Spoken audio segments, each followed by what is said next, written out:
5. 누가 묵어도 묵을 떡인디. 거무칙칙한 색깔의 뻘밭이 차창 밖으로 한정없이 이어지고 있었다. 그 뻘밭은 판판하게 손질되어 있었고 일직선으로 뻗어나간 두렁들이 아귀를 맞춰가며 뻘밭을 반듯반듯한 네모로 나눠놓고 있었다. 그것은 소금밭이었다. 질펀하게 펼쳐진 소금밭 가운데로 뚫린 길가로는 큰 허우대에 비해 실한 느낌이 없는 건물들이 듬성듬성 서 있었다. 판자로 벽을 둘러치고 양철로 지붕을 얹은 전형적인 일본식 건물들은 소금 창고였다. 드넓은 소금밭은 사람의 그림자 하나 없이 텅 비었고 거무충충한 색의 옷을 입은 허우대 큰 건물들의 모습이 소금밭을 한층 을씨년스럽게 만들었다. 마른 갈대줄기 하나 찾을 수 없는 황량한 소금밭 여기저기에는 땅꺼풀이 얼부풀어 오르며 들뜬 얼음장들이 창백한 얼굴을 드러내고 있었다. 남인태의 아내 목포댁은 창밖으로 이어지고 있는 그 냉기 가득한 소금밭에 하염없는 눈길을 던지고 있었다. 저놈의 소금밭이 딱 내 가심이로 사. 남편 일로 조바심 나는 마음 한편에서는 이런 생각이 망연히 떠오르고 있었다. 그녀는 남편이 순천 도립병원에 입원해 있다는 기별을 받고 허둥지둥 기차를 탄 길이었다. 병원에 있다는 것뿐 어디를 얼마나 다쳤는지는 알 수가 없었다. 광양경찰서로 전근을 떠난 이후로 하루도 마음 편할 날이 없이 조마조마하게 살아오다가 기어코 그런 기별을 받고 말았다. 그거는 전쟁 탓이. 하고 무신수를 써서라도 금방 빠져나올 것인게. 나가 누군디 최익승이 놈이고 김사용이 놈이고 기현씨 원수를 갚고 말 것인게. 이사를 할 필요 없는 분명한 이유와 함께 남편은 이를 갈며 혼자 몸으로 벌교를 떠났었다. 목포댁은 또 무심결에 한숨을 내쉬었다. 남편에 대한 마음조림과 경찰 가족으로서의 세상살이가 자아내는 한숨이었다. 비록 계급이 낮았을 망정 남편이 경찰 노릇을 재만나게 한 것은 아무래도 일정 때였다고 그녀는 아쉬운 입맛을 다셨다. 남편이 그랬던 것처럼 자신의 경찰 안사람 노릇도 역시 일정 때가 제철이었다 싶은 것이다. 일본 순사와 하나도 다를 것 없는 위세를 누렸던 것은 그만두더라도 그때는 지금처럼 빨갱이라는 것들과 목숨을 내걸고 싸워야 하는 위험이 없었던 것이다. 그때도 좌익이라는 것이 있기는 했지만 모두 도둑고양이처럼 숨어 도망다니는 꼴들이어서 위험은커녕 오히려 이쪽에서 잡아내려고 눈에 불을 켰었다. 그것들을 잡아내기만 하면 특별 상금을 받거나 승진이 되었다. 그 위세당당했던 꿈같은 시절은 해방이 되자마자 뒤엎어져 정반대의 암흑천지로 바뀌고 말았다. 아이고 매 큰탈 나불었네. 대일본 제국이 요리 허무하게 망해 불다니. 참말로 알다가도 모를 일이시. 그나저나 인제 어째였을꼬. 큰탈 나불었어 큰탈. 해방이 되던 그날 사색이 된 남편은 마치 실성이라도 한 것처럼 이런 말을 중얼대며 어지러울 지경으로 방안을 맴돌았던 것이다. 보시오. 안방만 요리 뺑뺑이를 돌지 말고 우리도 한눈에 일본으로 데려다더라고 주인님한테 매달리시오. 그녀는 머리를 짜낸다고 짜내 그런 해결책을 내놓았다. 지가 발등에 떨어진 불똥도 먹고 환장할 판인데 우리 같은 것들을 일본으로 데리고 가야? 남편이 얼굴을 찡그려 붙였다. 다 그들 위해서 순사들 한 것인데 뭘는 자기사 알랍디요. 아이고 시끄러. 왜놈 순사들이 조선놈 순사들을 사람으로 보는 줄 알아? 남편은 냅다 소리를 질러대며 몸을 부르르 떨었다. 그녀는 소스라쳤다. 외놈이라는 소리가 남편의 입에서 터져나온 것은 실로 처음 있는 일이었다.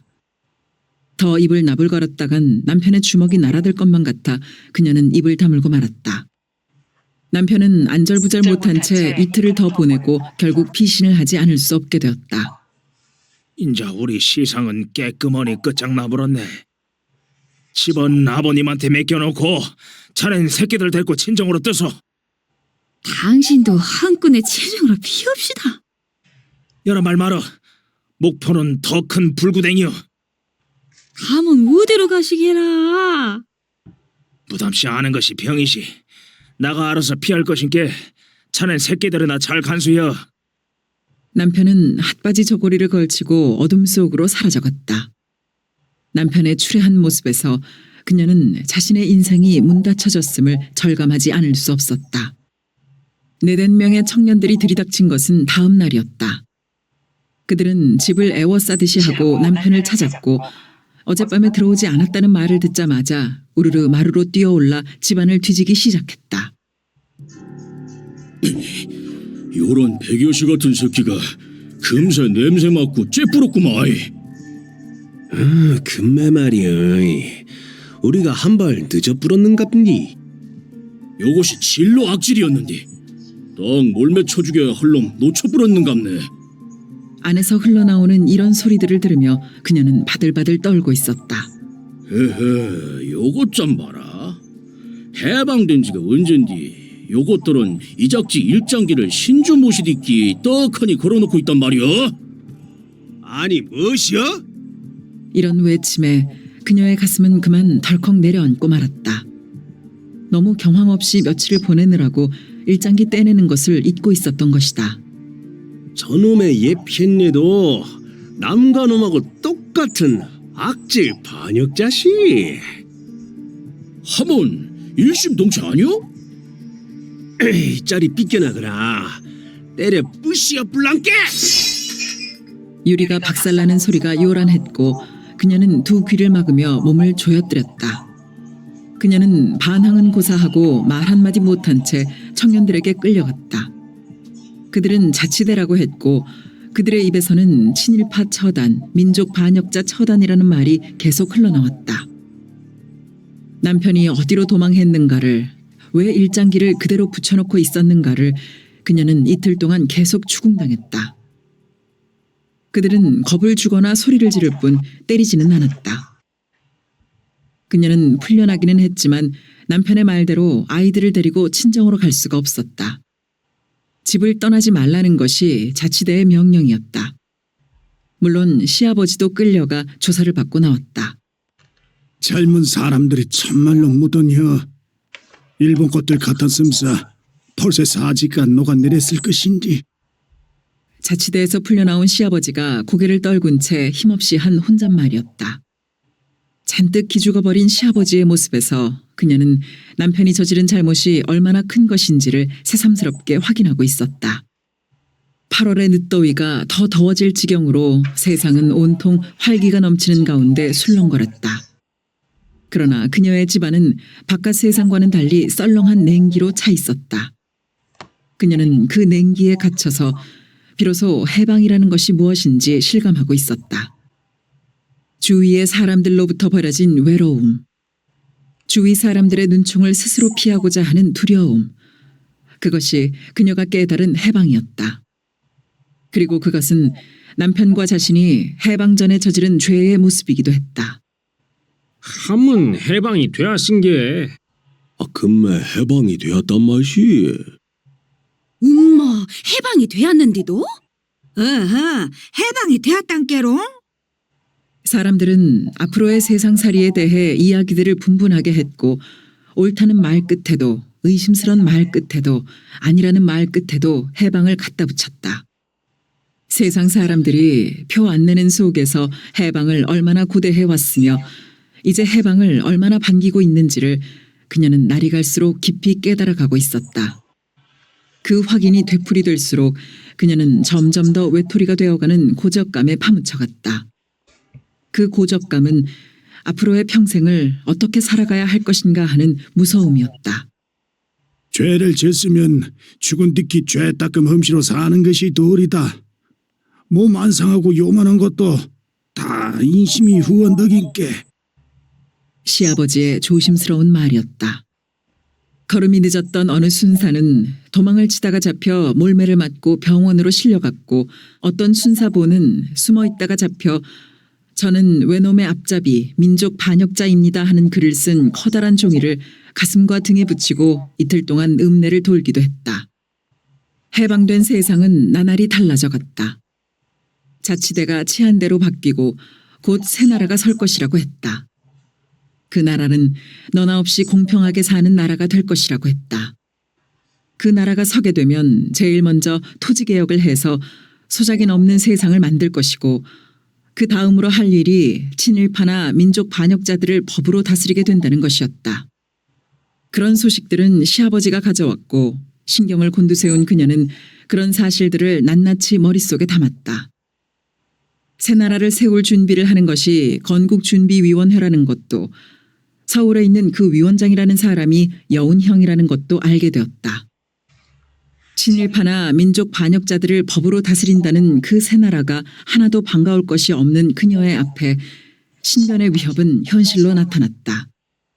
치안대 사람들이 하루거리로 집에 나타나고는 했는데 그 사람들 중에는 공산주의자라고 해서 좌익 농민조합을 한다고 해서 남편이 잡아서 징역 보낸 사람들이 섞여 있었던 것이다. 주로 그런 사람들이 치안대에서 힘을 쓴다고도 했다. 그녀는 앞길이 암담하게 막혀버렸음을 확인하고 또 확인하는 고통을 겪어야 했다. 그 건국준비위원회라는 것과 치안대라는 것의 위세는 일정 때의 총독부나 경찰의 위세만큼이나 등등해 보였다. 순사질을 한 집들은 말할 것도 없고 다른 관공서에서 일했거나 일본과 친하게 지낸 부자나 지주들까지도 그 위세 앞에서 꼼짝을 못하는 모양이었다. 세상 사람들은 그 건국준비위원회라는 것이 틀림없이 살기 좋은 세상을 만들 것이라고 믿고 있는 모양이었고 어서 새 나라를 세우기를 고대한다고 했다. 그러니까 건국준비위원회의 위세라는 것은 수많은 사람들의 그런 믿음과 떠받듦에서 생겨나는 것이었다. 그것은 사람 힘으로는 어찌게 해볼 수가 없는 하늘이 결치는 순리여. 공은 닦은 대로 가고 죄는 진 대로 가더라고. 인자 우리 같은 인종들이야 그 순리가 시키는 대로 하기로 마음 먹고 차만히 기둘리는 도리밖에 또 무슨 방도가 있거냐. 발사심 한다고 될 일이 아닌 것이다. 시아버지의 기운 없는 말이었다. 그러나 금방 새 나라를 세울 것 같던 건국준비위원회의 기세는 미처 한 달이 가지 못하고 꺾이기 시작했다. 남한 땅을 해방시킨 미국이 자리를 잡고 군정을 실시하게 되자 건국준비위원회고 치안되고 힘을 잃게 되었다고 했다. 세상 판세의 돌변은 그것으로 끝난 것이 아니었다. 치안대를 해산시킨 미군정은 치안대 대신 전처럼 경찰대를 만들기로 했는데 거기에 일정 때의 경험자들을 그대로 써준다는 것이었다. 옛날의 죄를 다스리는 것이 아니라 다시 경찰 노릇을 하게 해준다는 그 말을 몇 번이고 들어도 그녀로서는 도무지 믿을 수가 없었다. 인자 우리 같은 사람 살판 생겼단께요. 싸게 남순서님한테 연락 주셨쇼이. 앞뒤로 종이를 붙이고 읍내를 돌았다는 그 순사보를 지낸 사람이 처음 찾아와 한 말이었다. 아따매 아줌씨는 걱정도 팔자요. 미국은 일본 맨키로 공산주의다 빨갱이다 하는 것에는 딱 정떨어져 하는 나랑께로 좌익 모짜리판인 치안대 때려 부시고 풀고 경찰을 새로 맹금시로 우리를 불러들이는 것 아니겠소. 왜 우리를 불러들이느냐? 일정 때부터 좌익을 때려잡은 것이 우리들이고 지금도 누구누구가 좌익인지 그 연출을 환히 아는 것이 우리들이다 그것이요. 폐이론하고 나가 다시 활개치게 된 거 딱 보고 남순사님도 싸게 나오라고 하시오. 순사보가 아니라 정식으로 경찰이 된 그 사람이 두 번째로 찾아와 한 말이었다. 그매 하도 요상스럽게 왔다리 갔다리 하는 시상이라는 게. 시아버지도 정신을 차릴 수가 없는 모양이었다. 아하 참말로 어쩌려고 요리도 답답하니 말귀를 못 알아먹고 이러요. 이러고 늑장 부리고 있다가는 남순사님 밥통 딴 놈이 채값 불 것이오. 인제 알아서 하시오. 그 사람이 세 번째 찾아와 내던지고 간 말이었다. 남편이 집을 찾아든 것은 밤중이 아닌 대낮이었다. 남편은 그동안의 경위 같은 것은 들으려고 하지도 않았다. 모든 걸 다 알고 있는 눈치였다. 산중에 너무 깊이 베꼈던 것이 손해나 안 보게 될란지 모르겠다. 남편은 서둘러 옷을 갈아입으며 흘리듯 말했다. 남편의 서둘러대는 기세 앞에서 그녀는 경찰을 다시 하는 것이 옳은 일인지 그른 일인지에 대해 한마디도 꺼낼 수가 없었다. 그러기는 시아버지도 마찬가지인 눈치였다. 남편은 다음 날로 경찰이 되었다. 그것도 그냥 경찰이 아니라 지서 주임이 된 것이다. 캄캄한 밤이 환한 대낮으로 뒤바뀐 그 느닷없음 앞에서 그녀는 도무지 정신을 차릴 수가 없었다. 남은 인생의 가망 없음에 대하여 참담해 했던 만큼 그 느닷없는 변화는 현실감이 없었고 믿어지지도 않았다. 그 예측할 수 없는 세상의 뒤바뀜을 천지개벽이라고 한 시아버지의 말이 합당한 것만 같았다.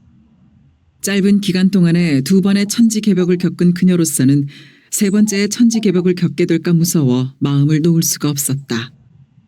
미국이 어떤 나라인지 당신이 모른 게로 그런 새 나라가는 소리를 하는겨. 미국이 어떤 나라냐? 대일본 제국을 이겨본 나라다 그것이여. 얼마나 힘이 씨으면 대일본 제국을 이겨뿌렸겠냐 그 말이여. 대일본 제국을 이겨본 미국은 대미국인 것이고 그 힘으로 따지자면 아무리 애누리 혀서 잡아도 미국 힘이 일본 힘보단 2배는 된다 그것이여. 그것이 무슨 말인고 하면 대일본 제국이 이 땅에서 40년 가차이 버텼을 게로 그 힘이 2배인 대미국은 80년은 버틸 것이다 그 말이시. 우리 남은 평생을 따지자면 40년으로도 좋건디 그 2배나 되는 80년 미국 덕에 우리 편이 된 셈인데 무슨 근신 걱정할 것이 있냐 그런 말이시. 알아묶었는가 못 알아묶었는가? 그리만 됨사 무신 근심이고 걱정하고서마는 하여튼 시간에 미국은 우리를 불구덩이에서 살려준 은인이고 보살이시여. 그녀는 다소 안도하는 마음으로 남편을 바라볼 수 있었다. 그렇지. 그 은혜 갚자면 일정 때보단 더 열성으로 빨갱이를 때려잡아야지. 허시여.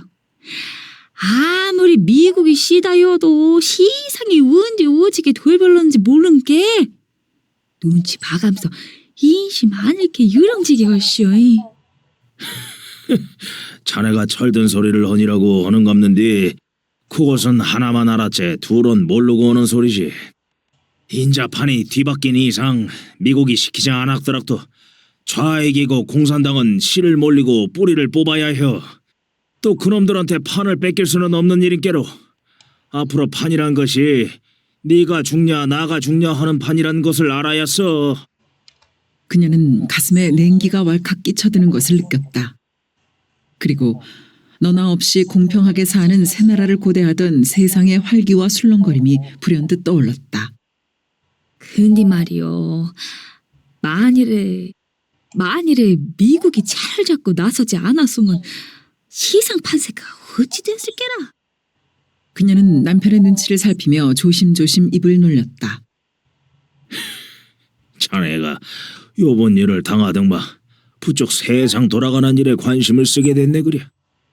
자네 생각으로는 어찌 됐을 것 같은가? 남편은 묘한 웃음을 입에 물고 되물었다. 엄마, 나 무식한 거 귀경하고 잡아 이러신다요 시방? 그녀는 필요 이상으로 환한 신용을 해보였다. 미국이 손을 안 댔으면 판이 어찌 됐을 것이냐. 그거 참 고역하고도 중요한 문제인데 미국이 이 땅에 손을 안 댔음사 소련도 손을 안 댔을 것이고 그리 되었으면 필시 여운형이 뜻대로 나라가 섰겠지. 남편의 말은 더디었는데 그만큼 그 말에는 진심이 담겨 있는 것 같았다. 남편은 2년 가까이 지서 주임 노릇을 열성스럽게 해냈다. 일정 때와 달라진 것은 언제나 권총을 차고 다녔고 잠자리에서도 그것은 머리맡에 놓여졌다. 처음에는 그 사람 죽이는 구멍 뚫린 쇠뭉치가 징그럽고도 무서웠는데 차츰차츰 친밀감이 생기기 시작했고 언제부터인지 모르게 그것이 머리맡에 놓여야만 그녀도 편한 잠을 잘 수 있게끔 되었다.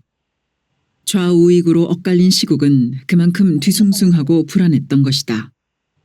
남편의 열성은 마침내 경찰서장 승진을 가져왔고 벌교로 부임하게 되었다. 그 임시에 여운형이라는 사람이 암살을 당했다. 그 일로 세상은 시끌시끌했다. 장례식을 보려고 서울로 올라가는 사람들도 덜어 있는 모양이었다. 모난 돌이 죄이더라고. 너무 똑똑한 것이 죄여. 남편의 한마디였다. 이번 반란 사건을 당하기 전까지의 벌교 생활은 순탄했었다.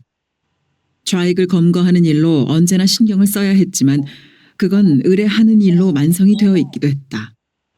그러다가 느닷없이 당한 것이 반란 사건이었다. 당장 떠였어. 맨몸으로 당장 뜨라니까. 남편은 방에 들어오지도 않고 이 한마디를 외치듯 하고는 어둠 속으로 자취를 감추었다. 아이고매 세 번째 천지개벽이 오고 말았구나. 그녀는 시아버지와 함께 허둥지둥 새 아이들을 수습하고 돈만 챙겨가지고 무작정 집을 나서야 했다. 우선 아는 얼굴이 많은 벌교를 벗어나야 했다. 걷고 타고 하면서 목포 친정에 당도하기까지는 꼬박 사흘이 걸렸다. 남편한테서 돌아오라는 기별을 받고 보름이 넘어 다시 벌교를 찾아든 그녀는 자신들의 피신이 얼마나 아슬아슬했었는지 알게 되었다. 그러나 그녀는 경찰 노릇 그만두라는 말은 남편 앞에 내놓지 못했다. 그 말은 속에서만 맴도는 안타까움이었다. 수없이 간 떨어져 내리는 이 생활을 언제까지 할 것인가 생각하면 권력이고 권세고 다 필요 없게만 느껴졌다. 겨우 위기를 모면하고 한시름 놓는가 싶었는데 남편이 또 느닷없이 전근 발령을 받게 되었다. 그것도 영전이 아니라 좌천이었다. 남편은 전혀 말을 하지 않았으므로 그녀는 좌천당한 이유를 모르고 있었다. 반란군들이 득실거린다는 광양으로 밀려가고 결국 몸을 상해 입원까지 하게 되었다. 어디를 얼마나 다쳤는지 애가 타면서도 그녀는 한편으로 입원이나마 하고 있음을 다행으로 여기고 있었다. 기차가 완전히 멎기도 전에 뛰어내린 목포댁은 곧 넘어질 듯 비틀거리다가 가까스로 몸을 바로잡았다. 기차를 향해 눈을 흘겨댄 그녀는 부산하게 걸음을 옮겨놓기 시작했다. 남인태는 왼쪽 어깨에 총상을 입어 수술을 받고 가료 중이었다. 목포댁은 붕대가 감긴 남편의 어깨를 보자마자 눈물바람부터 했다. 넘사시럽게. 인자 그만 울소. 남인태는 아내를 찔벅였다. 그는 아내나 식구들 앞에서는 있는 그대로 사투리를 썼다. 공무 중에 표준말을 흉내내야 하는 고역에서 벗어나고 싶은 심리였다. 내빌라 두시오. 내 소름도 풀어야제라. 목포댁은 코를 훌쩍이며 말했다. 저 사람들에 비하자면 나는 다친 것도 아닌데 자네 서름거정 풀 자리가 아니시. 싸게 눈물 닦소. 남인태의 음성은 낮았지만 그 어조는 예사롭지가 않았다. 그만한 눈치 못 챌 목포댁이 아니었다. 그녀는 눈물을 훔치기 시작했다. 남편 옆으로는 두 사람이 더 누워 있었다. 그들의 몸에 감긴 붕대만으로도 그들이 남편보다 심하다는 것을 금방 알 수 있었다. 그녀가 눈물을 쏟았던 것은 남편의 부상을 염려해서가 아니라 안도해서였다. 의사발이 우집지요? 혹시 목포댁은 그 다음 말은 입에 올릴 수가 없었다. 빙신이 될란지 안 될란지는 치료가 끝나봐야 할 일이지. 남인태는 무뚝뚝하게 말해놓고 나서 자신의 말이 재수없게 여겨져 빙신이야 되겠는가? 하고 토를 달았다. 요리 다지기까지 했는데 그 공을 생각해서 어디 좋은 데로 안 보내줄게라. 목포댁은 남편의 귀 가까이에서 속삭이듯 말했다. 쓰잘데없는 소리 말소. 남인태는 퉁명스럽게 말해버렸다. 그러나 내심으로는 마누라의 그 머리 돌아가는 것에 놀라고 말았다. 그 퉁명스러움은 자신의 마음을 들켜버린 것 같아 생긴 것이었다. 남인태는 처음부터 이번 부상을 전화위복의 기회로 삼으려고 궁리하고 있었다. 광양이라는 데는 경찰복을 입고는 한시도 맘 놓고 살 수가 없는 땅이었다. 반란군에다가 민간 빨갱이들까지 합세해서 군경과 밀고 밀치는 공방전이 거의 매일이다쉽게 벌어지고 있었다. 그 위험지대에 부임해서 그가 줄기차게 매달린 생각은 첫째, 안전도모, 둘째, 조기 전출이었다. 안전도모를 위해서는 서장의 권한을 최소한으로 축소해가며 군인이나 서북 청년단을 앞세웠고 그 축소시킨 권한마저도 부하들에게 넘겨주는 것이었다. 그렇게 함으로써 가장 안전한 장소인 경찰서를 벗어나지 않을 수 있었다. 그런데 세상살이란 계획대로만 되는 것이 아니었다. 그날 밤 벌어진 긴급 상황 앞에서는 도저히 발뺌을 할 수가 없었다. 한 마을에 병력을 투입시키고 난 다음인데 그 반대편 마을에 또 반란군이 출현한 것이다. 그 내키지 않은 야간 출동에서 몸을 사린다고 살았는데 그만 어깨에 총을 맞고 말았다. 그는 수술을 받고 나서야 그 부상을 전출에 이용하자는 생각을 하게 되었다. 그 난장판 속에서 빠져나오기 위해서는 자해라도 해야 할 판이었다. 그런데 생명에는 아무 지장 없는 부상을 당하게 되었으니 그보다 더 좋은 기회는 없었다. 다시는 그곳으로 돌아가고 싶지 않았다. 아니, 절대로 돌아가서는 안 될 일이었다. 그 난장판에서 죽는다는 것은 그야말로 개죽음이었다. 그곳이 난장판인 것은 전선도 없고 작전도 없는 싸움터이기 때문만은 아니었다. 적과의 전투를 따지기 전에 아군의 조직이라는 것부터가 난장판이었다. 군인의, 경찰의, 서북청년단의, 지방청년단까지 얽히고 살켜 모두 제멋대로 설쳐대는 바람에 좌충우돌이었고 거기다가 어느 조직이고 전투 경험이 별로 없는 형편이어서 총질을 해대는 것에 비해 토벌 효과는 그리 좋지가 않았다. 그런 상황 속에서 민간인들은 이것도 저것도 아닌 엉거주춤한 태도를 취하고 있는 속에 반란군들은 날이면 날마다 여기서 불쑥 저기서 불쑥 언제 어떻게 개죽음을 당하게 될지 모를 일이었다. 특히 서북 청년단원들은 민간인들에게 원성을 사고 있는 것만이 아니라 군인들하고도 잦은 충돌을 일으켰다. 경찰이나 군인이 무색할 정도로 투철한 그들의 반공의식은 국책 수행의 일익을 담당하고 있는 것이 확실했지만 그 도가 지나쳐서 판을 어지럽히는 경우가 허다했다. 남인태는 자신의 안전을 도모하는데 그들을 10분 이용해 먹었다. 그러나 그들이 언제까지나 자신의 방패막이가 될 수는 없는 일이었다. 남인태는 부상을 이용할 수 있는 묘안을 아직 찾아내지 못하고 있었다.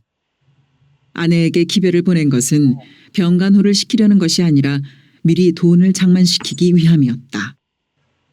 제각의 대문 앞 오망한 공지에는 햇살이 따스하게 괴어 있었다. 아무리 바람이 세게 부는 날이라도 크고 두꺼운 대문이 바람을 막아주는 탓으로 햇빛만 반짝 비치면 거기는 안방보다 따스했다. 그래서 길라미와 종남이는 그곳을 놀이터로 삼았고 회정리 2구 아이들이 놀러 오기도 했다. 성, 영 힘들제? 쪼그리고 앉은 종남이가 입술까지 흘러내린 누런 코를 훌쩍 들이키며 물었다.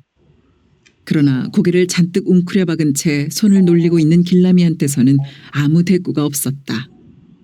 종남이로서도 자기 때문에 애를 쓰고 있는 형한테 미안한 생각이 들어 한마디 한 것뿐 무슨 대꾸를 들으려고 한 것은 아니었다. 길라미는 동생의 썰매를 만드느라고 온 힘을 다하고 있었다. 이틀째 만들고 있는 썰매는 거의 마무리 단계에 이르고 있었다. 양쪽 받침 밑에 쇠줄을 붙이는 것만 남아 있었다. 그런데 그 쇠줄 붙이기가 썰매를 만드는 일 중에서 제일 중요한 대목이기도 했다. 썰매가 잘 나가고 못 나가고는 그 쇠줄에 달려 있었던 것이다. 우선 쇠줄이 좋아야 했고 좋은 쇠줄을 요동하지 않도록 단단하게 붙여야 했다. 썰매에 달 최고의 쇠줄로는 유리창문 밑에 붙은 쇠줄을 당할 것이 없었다. 그 쇠줄은 굵고 고들 뿐만 아니라 중간중간에 못을 박는 구멍까지 뚫려 있어서 요동 못하게 붙이기도 쉬웠다. 그러나 그건 최고인 만큼 구하기도 힘들었다. 철물점에 가면 수북하게 쌓여있지만 돈이 없었고 관공서나 학교의 유리창문 밑에 달린 것은 군침만 돌게 하는 먹지 못하는 떡이었다. 얼음이 얼기 시작하면서부터 썰매를 만들어 달라고 졸라대는 동생 종남이의 성화를 견디다 못해 길라미는 회정리 2구의 동철이를 찾아갔었다. 잉, 창문철로? 그런 거 구하기야 너 떡 묻기제? 근데 을매 줄래? 쇠줄을 창문 철로라고 말한 동철이는 그의 버릇대로 대뜸 대가부터 따지고 들었다. 그가 을매줄래 한 것은 돈을 말하는 것이 아니었다. 먹을 것을 얼마나 주겠느냐는 것이었다. 동철이는 아이들이 탐낼 만한 물건들을 이것저것 많이도 가지고 있었다. 그 자질구레한 물건들을 그는 아무 때나 아이들 앞에 내밀어 보이고는 했다. 그건 자랑을 하자는 것이 아니었다. 아이들의 구미를 당기게 하는 그의 말대로 손님을 끄는 일이었다. 물건을 갖고 싶어하는 아이가 나서면 동철이는 꼭 장터의 장수처럼 먹을 것을 놓고 흥정을 했다. 그가 아이들한테 인기가 있는 것은 먹을 것이면 무엇이거나 가리지 않는다는 점이었다. 아이들이 갖고 싶어하는 물건과 그들이 내미는 먹을 것이 잘 맞지 않아 흥정이 어려운 경우는 덜어 있어도 동철이가 먹을 것 자체를 가리는 경우는 없었다. 그가 제일 높은 값을 쳐주는 것은 인절미나 시루떡 같은 것이었고 죽은 쥐만 빼놓고 먹을 수 있는 것이면 무엇이고 일단 물건값이 되었다. 동철이가 그렇게 먹을 것을 밝히는 것은 끼니를 굶도록 가난하기 때문이었는데 그 물건들이 끝도 없이 어디서 생기는지에 대해서는 아이들은 묻지도 알려고도 하지 않았다. 그러나 아이들은 말이 없는 속에서 서로가 다 알고 있었다. 동철이가 어디선가 훔쳐온다는 것을. 고구마 2개. 길라미는 미리 준비하고 있던 말을 기운차게 내놓았다. 고구마 2개? 동철이는 되묻고는 한쪽에 고구마 1개 썩이라 그것이지? 눈을 말똥하니 뜬 채로 고개를 갸웃갸웃 하더니 고구마도 크고 작은 놈이 있는데 얼마나 오제? 고구마 크기를 당장 확인하자는 듯 고개를 쑥 뽑아내렸다. 요만하다. 길라미는 동철이 코앞에다가 주먹을 불쑥 내밀어 보였다. 주먹대기만 하다. 동철이는 꼭 어른 신용을 내며 하늘을 쳐다보고 잠시 생각하는 듯 하더니 좋다. 길라미 니니께 특별하니 싸게 혀줘야지. 하며 눈을 찡긋해 보였다. 언제 찾으러 올 거냐? 길라미도 그의 눈짓을 친숙하게 받으며 물었다. 내일 아치게. 알았어. 내일 만네. 근데 길라마, 길라미는 돌아서다 말고 몸을 되돌렸다. 네 쇠줄만 갖고 썰매 못 맹근다는 것 알자? 판자떼기도 있어야 하고 못도 있어야 하고 톱, 장돌이 별것 다 있어야 하는데 니 다 있냐? 길라미는 동철이를 멍하니 쳐다보고 있었다. 말을 듣고 보니 판자만 있었지 다른 것들은 하나도 가지고 있지 않았다. 네 못도 썰매 짝대기의 박을 대못, 판자의 박을 중못, 쇠줄의 박을 새끼못, 못만 해도 천층 만층인 것 아냐? 길라미는 어느새 동철이 앞으로 완전히 돌아서 있었다. 길라미는 고개를 갸웃거렸다. 자기하고 나이는 2살 차이밖에 안 나는데도 동철이한테서는 언제나 어른을 느끼게 되는 것이다. 나도 2살을 더 먹으면 저렇게 될 수 있을까를 생각하고는 했다. 그러나 길라미는 그렇게 될 자신이 없었다. 그리고 꼭 그렇게 되고 싶지도 않았다. 반자는 있고 톱하고 장돌이는 어떻게든 빌릴 것인께 못값은 얼마냐? 야, 그리 복잡하니 따지지 말고 네 판자를 나한테 갖고 오니라. 나가 썰매를 삐까 번쩍하게 맹글어 줄 텐께 몰아 때려서 고구마 10개만 내라. 어쩌냐? 동철이는 눈을 반질반질 빛내고 있었다. 그 눈빛을 받으며 길라미는 잠시 생각했다. 고구마가 10개면 이호는 10. 동생하고 둘이서 점심을 닷새나 굶어야 될 판이었다. 자신은 굶을 수도 있는 일이지만 배고픈 귀신 들린 동생이 참아낼 것 같지가 않았다. 더구나 썰매를 가지려고 그런 짓까지 한 것을 어머니가 알게 되면 생판 난리가 나게 될 것이다. 닷새씩이나 점심을 쫄쫄이 굶어대며 동생이 비밀을 지키리라고 자신할 수가 없었다. 그렇다고 동생을 위해 자기 혼자 열흘씩이나 점심을 굶기는 싫었다. 아, 뭘 그리 생각하냐? 동철이는 바락 소리를 지르며 눈을 부라렸다. 네가 내 마음 홀릴라고?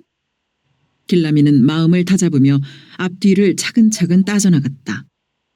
달아 없어지는 것 아니니까 톱이나 장돌이는 빌렸으면 될 것이고 못이 아무리 여러 종류가 필요하다 해도 쇠줄 2개에 고구마가 2개였으니까 못은 고구마 1개면 될 것이고 그렇다면 고구마 7개가 순전히 수고비인 셈이었다.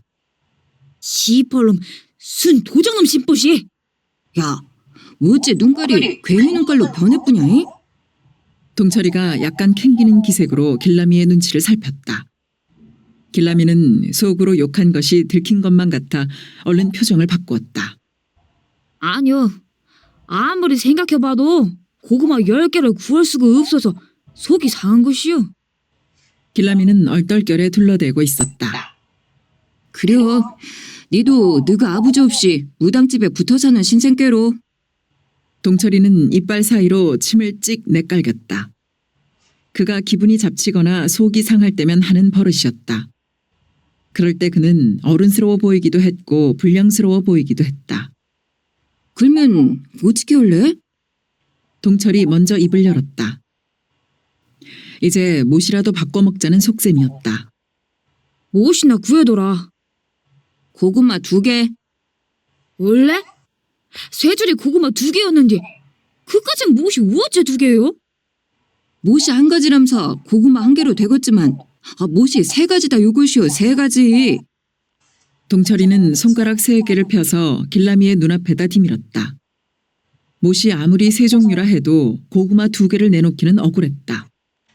1개로 하자고 말을 할까 하다가 길라미는 그냥 돌아섰다. 야, 길라마, 말을 끝내고 가야지. 동철이가 다급하게 앞을 막아섰다. 말하면 못혀. 나는 1개만 쓰겄는데 네가 안 깎아줄 것인데. 길라미는 배짱에다가 오기까지 부리고 있는 참이었다. 와, 씨발놈아, 말을 해야 속을 알지. 동철이는 하늘로 고개를 젖히며 헛웃음을 치고는 그러면 요렇게 하자. 무슨 말이냐 하면 썰매 작대기에 대못을 박아야 하는데 그 대못을 박으려면 그냥 박는 것이 아니라 못 대가리 쪽이 작대기 속으로 들어가게 못을 거꾸로 박아야 하는 것 니도 알자?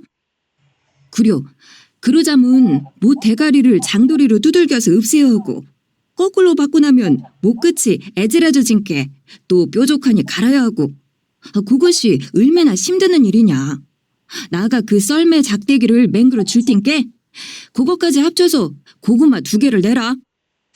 길라미는 빠르게 생각을 굴렸다. 별로 손해볼 것 없는 일이다 싶었다. 썰매 작대기를 만드는 것도 큰 일거리였던 것이다. 좋아. 근데 되나케나 맹글면 안 돼야. 길라미는 동철이를 똑바로 쳐다보며 다부지게 말했다. 걱정 말고 고구마 요만한 것으로 4개란 것 잊어불지나 말어라잉. 썰매 작대기는 특별하니 맹그러 줄 땐께. 동철이는 주먹을 들어 보이며 눈을 찡긋했다. 길라미도 눈을 찡긋해 보였다.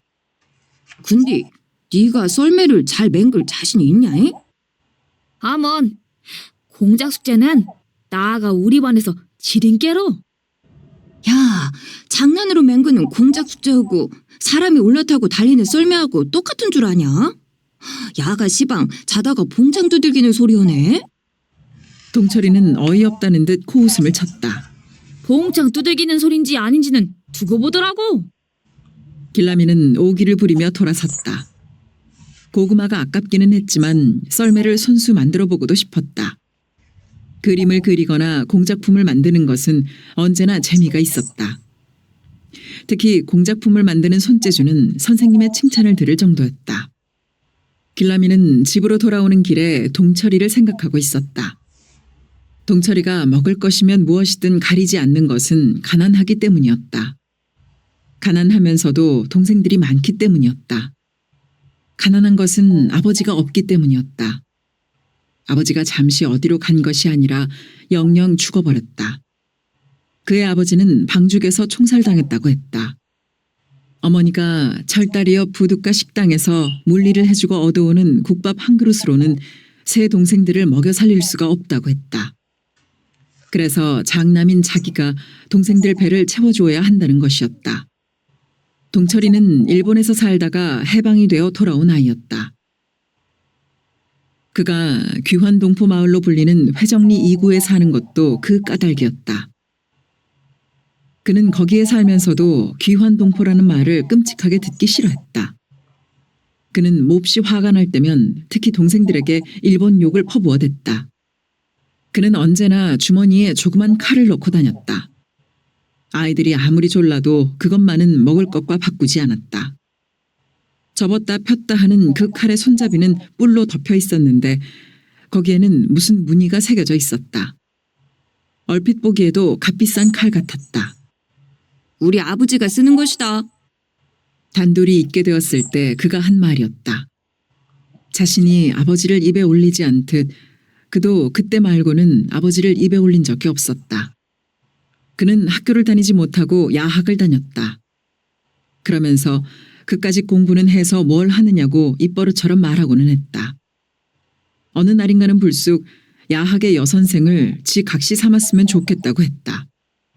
너무 엉뚱하고 너무 기막히고 너무 싹수 없는 소리라서 자신은 입을 못 다물고 있는데 그는 느물느물 웃고 있었다. 그것만이 아니었다. 며칠 전에는 또 가슴이 얼어붙는 것 같은 무시무시한 말을 했다. 유러를 차지한 그 사람들이 쌀을 고루 나눠줘서 죽을 끓여 먹던 사람들이 밥을 해먹는다는 소문이 읍내에 쫙 퍼졌는데 그것이 정말이냐고 여선생한테 질문을 했다는 것이었다.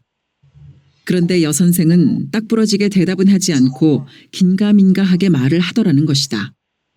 질문을 했던 것은 그렇다는 말을 듣고 싶어서였는데 결국 질문은 하나마나가 되었고 그러잖아도 배고픈데 질문을 하느라고 기운을 빼서 자기만 손해를 보고 말았다고 했다. 그의 말은 여기서 끝나지 않았다. 소문이 정말이라고 여선생이 대답했다면 동생들 끌고 유러로 이사를 갈 작정이었다는 것이다. 그는 그런 끔찍하고 무서운 말을 해놓고도 아무렇지도 않은 표정이었다. 오히려 질린 쪽은 자신이었다. 그는 마음이 나쁜 것 같지는 않았다. 그런데 하는 말이나 짓이 너무 어른 같을 때가 많아 별로 정이 들지 않고 서먹거렸다. 그는 곧잘 니넌 특별하니 어쩌고 하며 눈을 찡긋거리고는 했다. 그렇다고 정작 특별하게 해주는 것은 아무것도 없었고 물건을 바꿀 때는 다른 아이들이나 마찬가지로 먹을 것을 꼬박꼬박 챙겼다. 그러나 그 말이나 눈짓이 꼭 싫지는 않았다. 그의 말이나 눈짓은 이상스럽게도 가슴을 찡하니 울리며 아버지를 떠올리게 하고는 했다. 그래서 자신도 모르게 눈을 찡긋하게 되고는 했다. 어쨌거나 동철이는 자신보다 불쌍한 아이였다. 아버지가 없는 것이 그랬고 세 동생들의 배를 채워주려고 무엇이든 훔쳐야 하는 것이 그랬고 학교를 못 다니는 대신 야학을 다니는 것이 그랬고 어머니의 벌이가 형편없는 것이 그랬고 길라미는 신장로를 가로질러 집으로 이어지는 길로 들어서며 소화 아주머니를 생각했다. 고맙고 고마운 사람이었다. 고구마를 바꿔 썰매를 만들게 된 것도 소화 아주머니의 덕이었다. 점심은 고구마 하나씩으로 때우지만 아침과 저녁은 밥을 먹었다. 어머니는 상머리에 앉을 때마다 놈들은 죽도 못 기리는 판에 우리는 밥을 먹는 것은 다 기자님 덕분이다. 하는 말을 되풀이했다.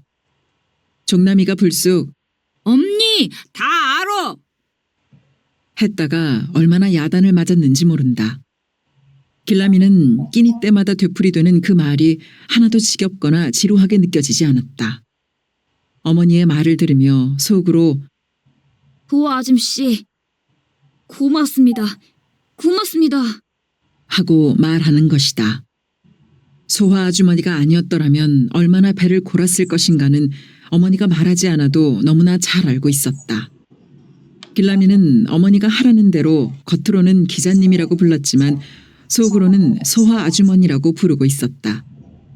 그 얼굴도 이름도 예쁘고 마음씨까지 예쁜 소화 아주머니가 무당인 것이 싫었고 더구나 무당을 높여 부르는 것이라는 기자님은 더 싫었다. 그런데 길라미가 진짜로 부르고 싶은 말은 따로 있었다. 아주머니라고 하니까 너무 먼 것 같고 너무 늙은 것 같고 가까워지고 싶은 마음과 나이에 어울리는 말. 그것은 소화 누님이었다. 그러나 그보다 더 곱고 예뻐서 부르고 싶은 것은 이름의 뜻을 딴 흰꽃 누님이었다. 소화. 소화. 그 흔하지 않은 이름은 뇌일수록 정이 들면서도 이상하게 슬픈 느낌이 생기기도 했다. 봉선화, 채송화 그런 것들처럼 꽃 이름 같기는 한데 무슨 뜻인지 알 수가 없었다. 그래서 망설이다가 어머니 몰래 물었던 것이다. 흰 꽃이란 뜻이지.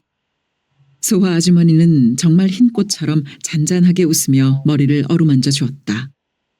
그러나 속으로라도 소화 누님이라고 부르는 것은 너무 버릇없고 신령님이 벌을 내릴 것 같아 소화 아주머니로 부르기로 했던 것이다.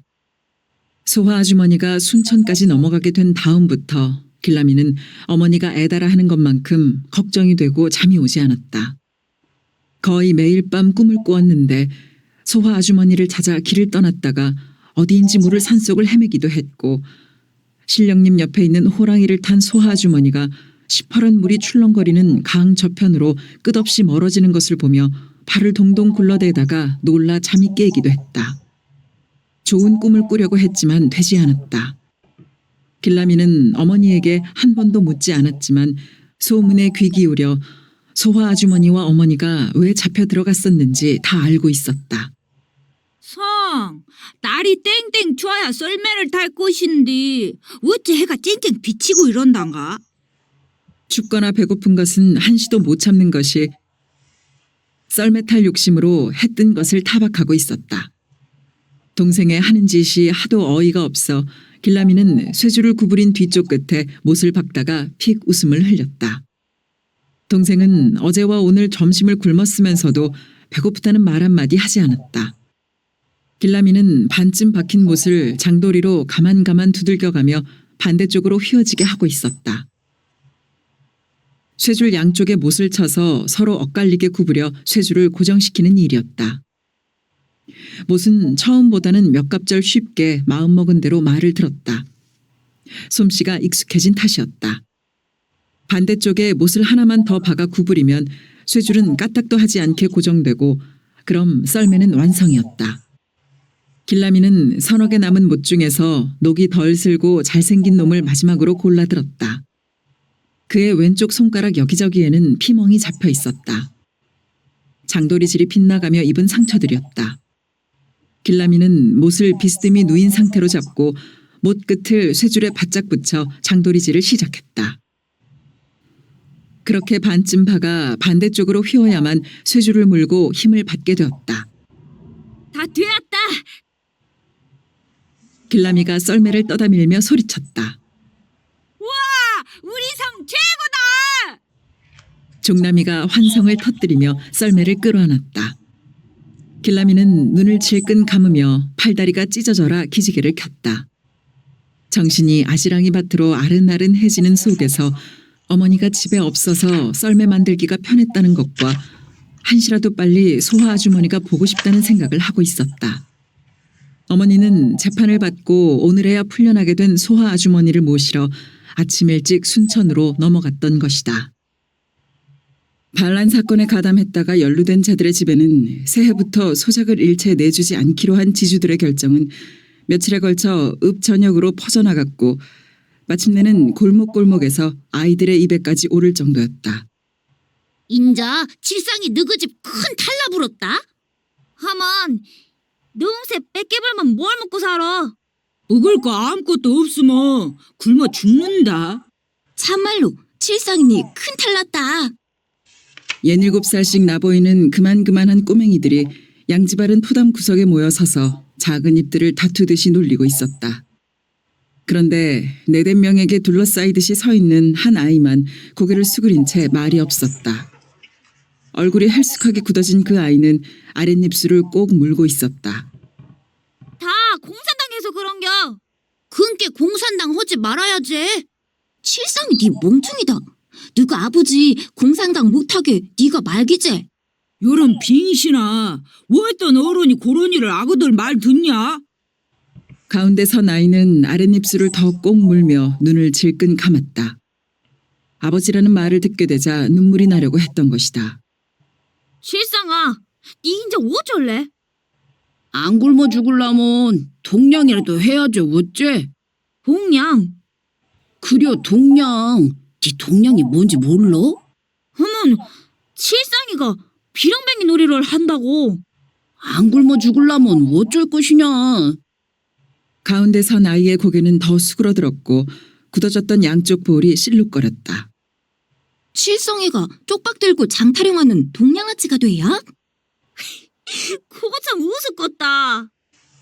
아이들의 얼굴에는 금방 장난기가 서리고 가운데 선 아이를 향한 눈들에 윤기가 돌았다. 잉, 칠상이 넌 노래를 잘함께로 장타령도 잘할 것이만. 맞아. 장 타령이 바로 비렁쟁이 노랭께. 칠상아, 지금부터 연습해야 쓸 것인께 어디 한번 이어봐라.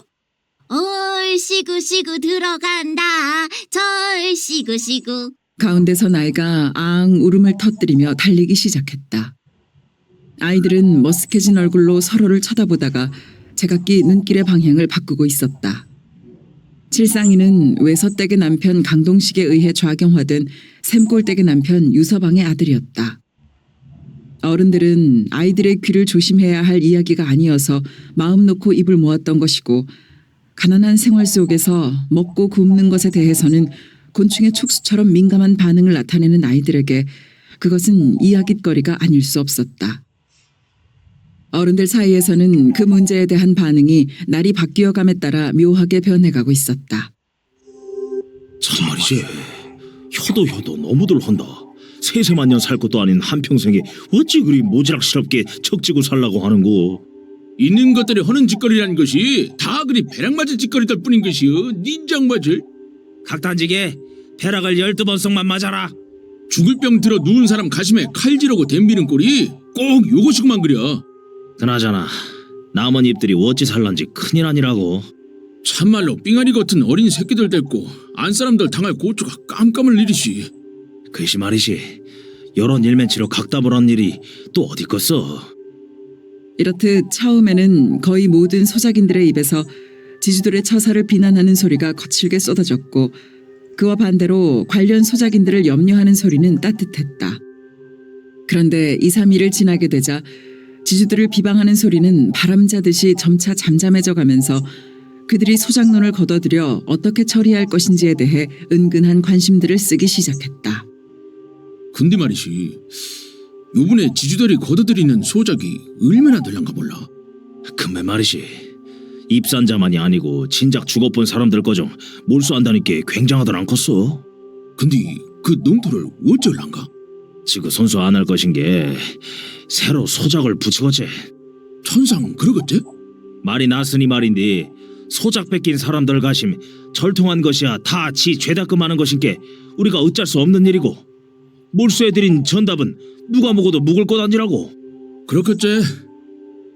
이렇듯 믿을만한 사람끼리 머리를 조아리고 앉아 수군거리기 시작했다. 그런데 정작 일을 당한 당사자들은 약속이나 한 것처럼 침묵하고 있었다. 그러나 그건 침묵이 아니었다. 절망이었고 체념이었다. 그렇게 되리라는 낌새는 오래전부터 느껴져 왔던 것이고 그것이 현실로 나타난 것뿐이었다. 그 현실 앞에서 그들은 속수무책이었다.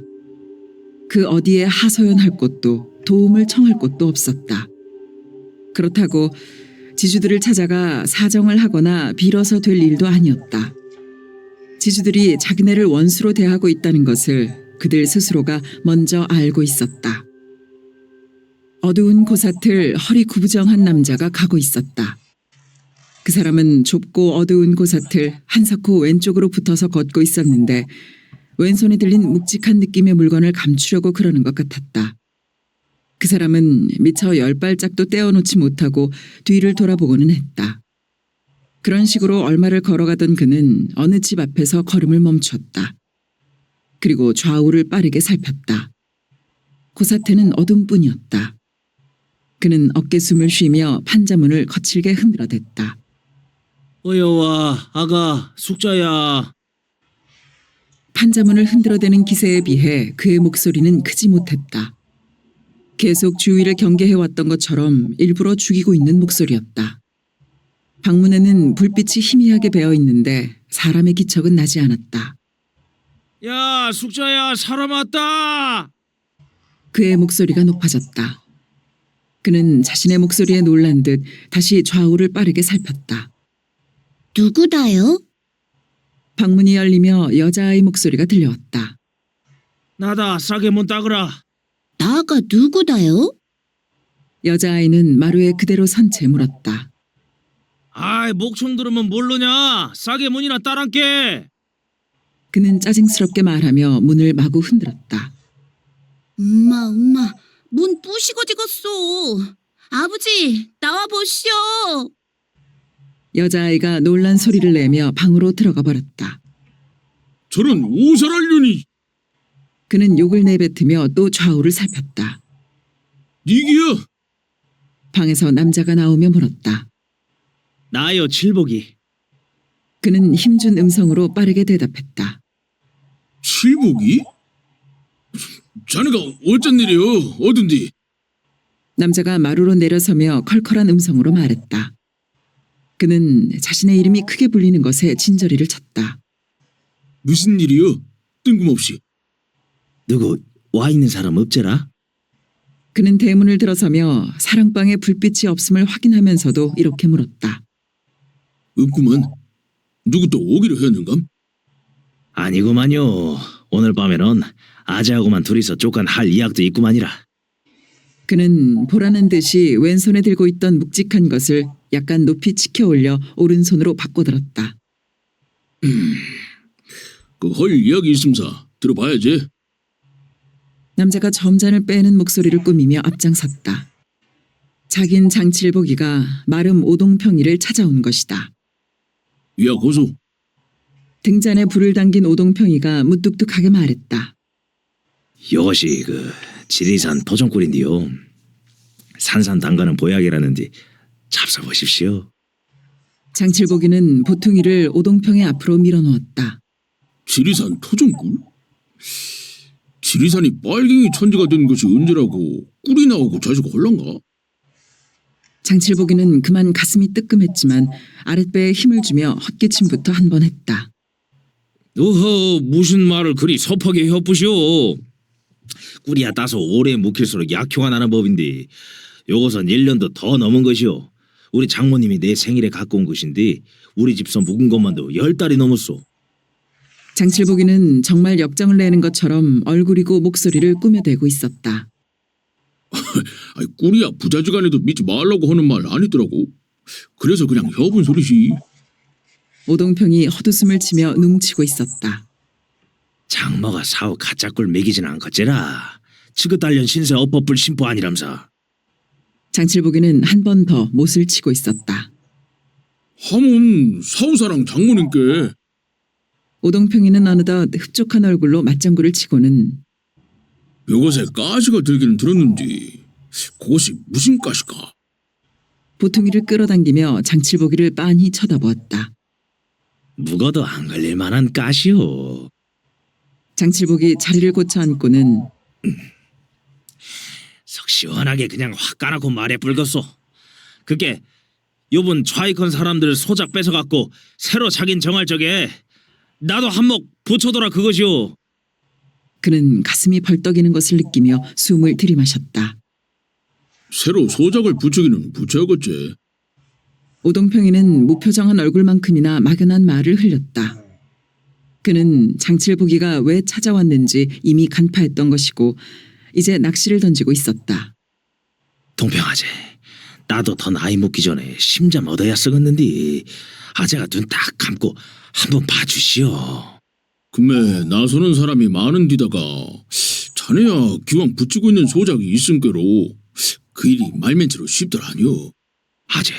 아재 힘으로 소작 붙이고 따는 일이야 손바닥 뒤집기보담 쉰 일 아닌게라. 은혜 두고두고 갚을 땐께 나 좀 잡아주시오. 그 가시가 너무 크시.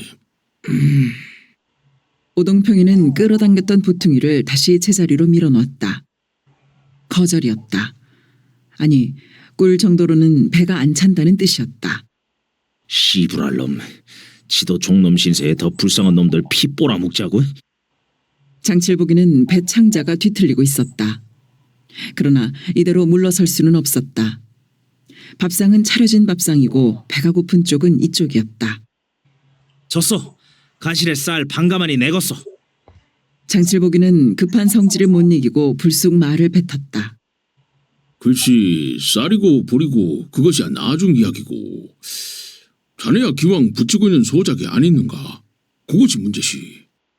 오동평이는 두 다리를 뻗으며 담배에 불을 붙였다. 장칠복의 가슴에서는 불길이 솟기려 하고 있었다. 그러나 그는 어금니를 사려 물었다. 자칫 잘못 나갔다가는 붙이고 있던 소장마저 떼일지 몰랐다. 아재, 사람 피 못하게 하지 말고 어쩌면 쓰겄는지 아싸리 여게 말해 부시오. 오호, 이것이 자네 일이제 나 일인가? 오동평은 먼 산 바라기를 한 채 담배 연기를 푸 내뿜고는 근데 한 분 소작을 붙였다 하면 인정상 의리상 1, 2년 만에 뛸 수는 없는 일 아니겠는가? 고개를 갸웃하게 틀어 장칠보기를 의미 깊은 눈길로 겨냥하고 있었다. 알겠구먼이라 한가마니를 채우겠소. 장칠보기가 손바닥으로 방바닥을 치며 말했다. 그려 자네가 새끼들이 많지. 오동평은 뻗었던 다리를 접어들이며 꿀보통이를 다시 끌어당기고는 요것에다가 인삼 서너 뿌리 갈아서 쟀다가 묵으면 지대로 된 정력 보약이라던디.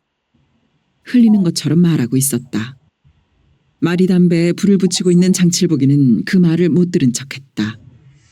두 사람은 잠시 말없이 앉아 있었다. 통금이 다 되었는디 그만 가보소. 오동평이 먼저 일어섰다. 어쨌거나 고맙구만이라. 장칠복이 따라 일어서며 말했다. 안직은 고마울 그렵네. 나야 심이야 쓰겄지만 꼭 된다고 믿지 마소. 오동평이 방을 나서며 하는 말이었다. 아재, 나가 인삼을 구할 것인게 아재가 맨 처음 구해뿔지 마쇼. 장칠복이는 토방으로 내려서며 기어이 이 말을 하고야 말았다. 아니지, 그럴 건 없네. 두 사람은 더 말이 없이 마당을 가로질러 갔다. 나 아재만 믿고소. 대문을 나서며 장칠복이 말했다. 어이, 염려 놓고 잠 편게 자소. 오동평의 목소리는 어둠 속에서 흔쾌하게 울렸다. 회정리 3구 초입에 자리 잡은 노덕보의 집에서는 아이들 떠드는 소리가 왁자했다. 아이고 요런 왼수 내려갔더라. 지혜랑 아깝다고 배 꺼지는데 싸게 잡아줘 앉아고 무슨 놈의 북새질이야 북새질이. 부엌에서 나오던 조성댁은 있는 대로 소리를 지르며 아랫방으로 내달았다. 아이들 떠들던 소리가 뚝 그치면서 지게문도 캄캄해졌다. 조성댁은 내달아온 기세 그대로 지게문을 열어젖혔다. 그런 왼수녀로 새끼들아. 밀그만 죽 한 그릇씩 처먹은 것이 은칠상 불어 그리 뛰고 발광이냐. 내일 아치게 배고프다고만 허봐라. 주둥이를 쫙쫙 찢어낼 것인께. 죽 처먹은 것들이 밥 처먹은 것들 맨치로 최고 발광을 허면 그 배가 어찌 될 것이냐. 싸게 찍소리 오지 말고 자빠져들 자. 또 북새질만 쳐봐라. 조성댁은 방 안의 어둠 속에다 대고 한바탕 소리를 퍼붓고는 지게문을 닫았다. 방문 앞에서 돌아서는 그녀의 가슴에는 찬바람이 있는 공허감이 몰려들었다. 그녀는 아이들을 나무라고 있는 것이 아니었다.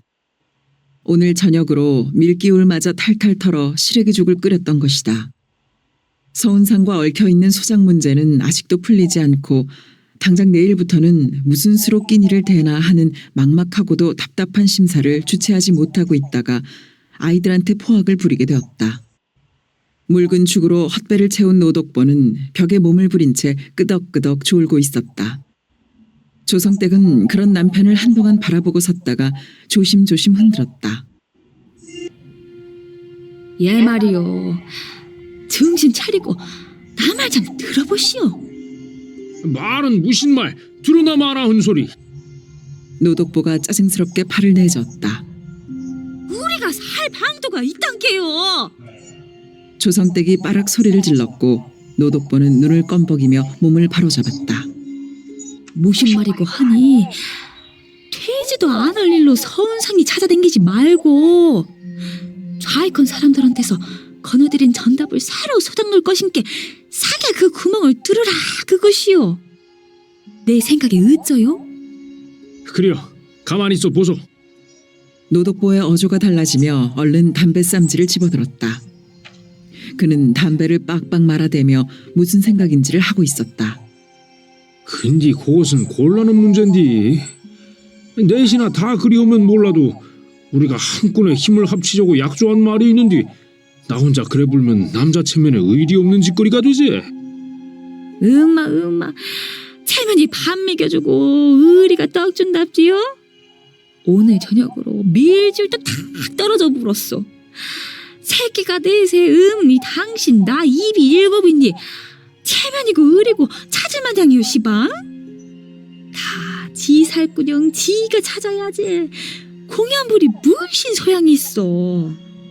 그러고 넷이서 한눈에 그리 한다는 것도 앞다른 생각이요. 지금 서로 표식은 안 내지만 속으로는 넌 몸 좀 소작 얻으려고 눈에 불 켜는 판인데 당신은 태평스럽게 그 사람들 꺼정 끌어들이려고 하더니 그래갖고는 될 일도 안 됐고요. 다 경쟁장께. 노독보는 한동안 말이 없었다. 이 자네 말도 맞는 말인데 결국은 다 알아질 일이고 그리 되면 사람 체면이 음리하고 새끼들 굶기는 것보단 낫제라. 우리는 가만히 있었는지 아름 있는 사람이 권한 것이라고 할 수도 있고 그때 가서 들러붙을 일 말이야 얼마든지 있음께 그런 것이야 다 나한테 맡기시오. 어쩌요? 헐라 안 헐라? 늙은 엄니나 어린 새끼들을 굶어 죽일 수야 없는 일이지.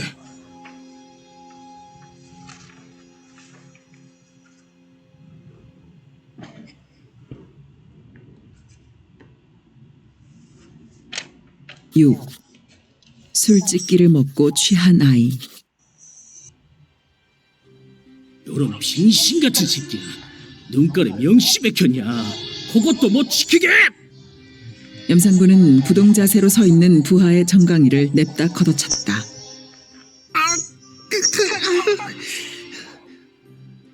부하는 숨막히는 소리를 토하며 다리를 감싸고 주저앉았다. 요거 노는 것 좀 보소. 다리 작심 분질러 불기 전에 차렷! 염산군은 호령을 하며 또 걷어찰 것 같은 몸짓을 했다.